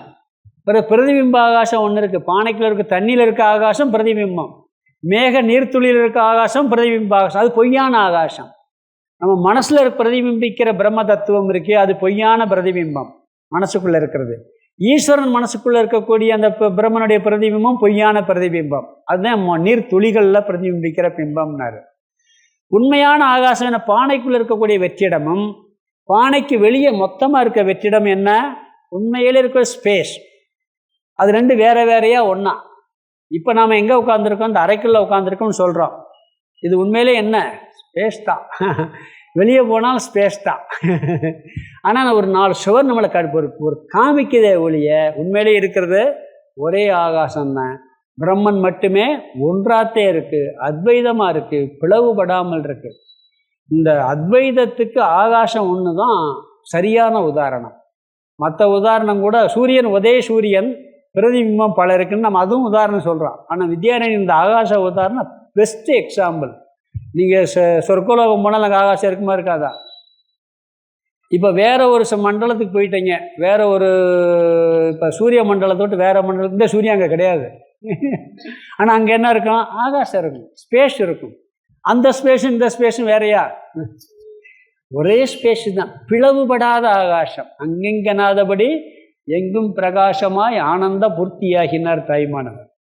அது மாதிரி பிளவுபடாமல் ஒரே ஆகாசம் மாதிரி பிரம்மன் ஒன்று மட்டுமே. பிறகு அதில் சாங்கிய மதவாதி சொன்னான், இந்த அசங்க ஞானமே போதும், பிரம்மன் அசங்கங்கிற ஞானம் போதும், இந்த அத்வைதமெல்லாம் தேவையில்லை, அதெல்லாம் உண்மையாக இருந்தால் இருந்துட்டு போட்டும்னு சொன்னான். மற்றதெல்லாம் அசங்கம் வரவே வராதுன்ட்டு. பிரம்மன் அசங்கிற ஞானம் மட்டும் இருந்தால் பத்தாது, அது வராது. ஏன்னா மற்றது பொய்யை நிரூபிச்சாத்தேன் அந்த ஒட்டாத தன்மைங்கிறது. 2 இருந்துச்சுன்னா என்னாக எப்படியோ சங்கம் வந்துடும். அதனால் அசங்கம்ங்கிறத நிரூபிக்கவே முடியாதுன்னு சொன்னார். பிரம்மன் அத்வைதம்ங்கிறத நிரூபிச்சாத்தேன் பிரம்மன் அசங்கம்ங்கிறத நிரூபிக்க முடியும்.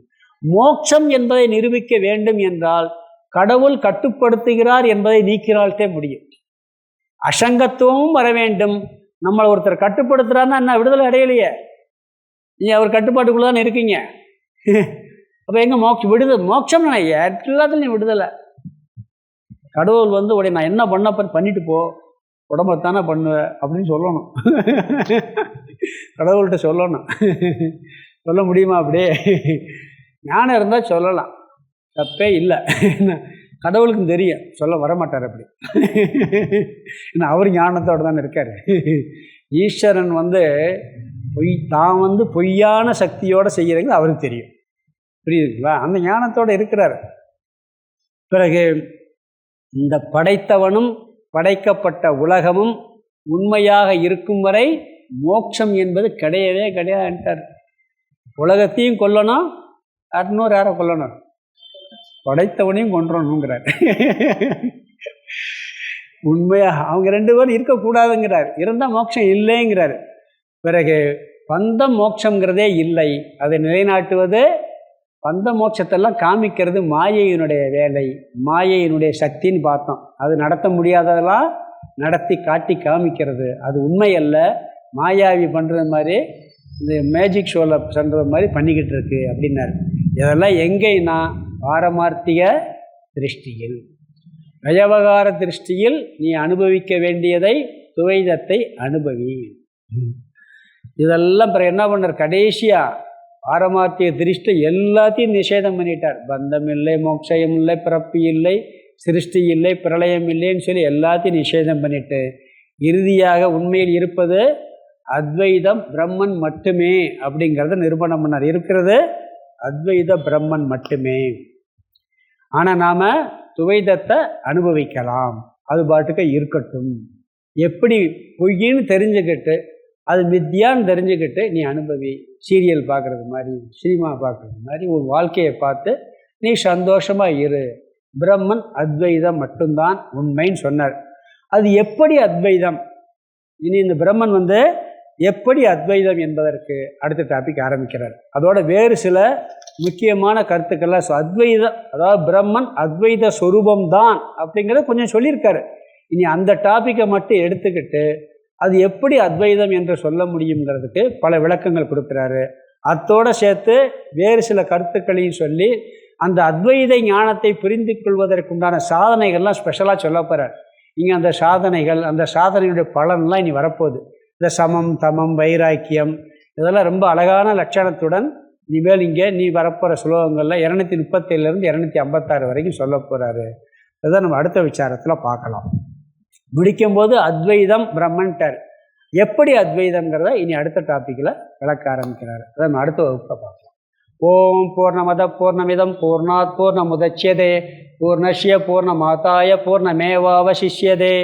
ஓம் சாந்தி சாந்தி சாந்தி. ஹரி ஓம். ஆதி குருநாத சுவாமிக்கு ஜெய்.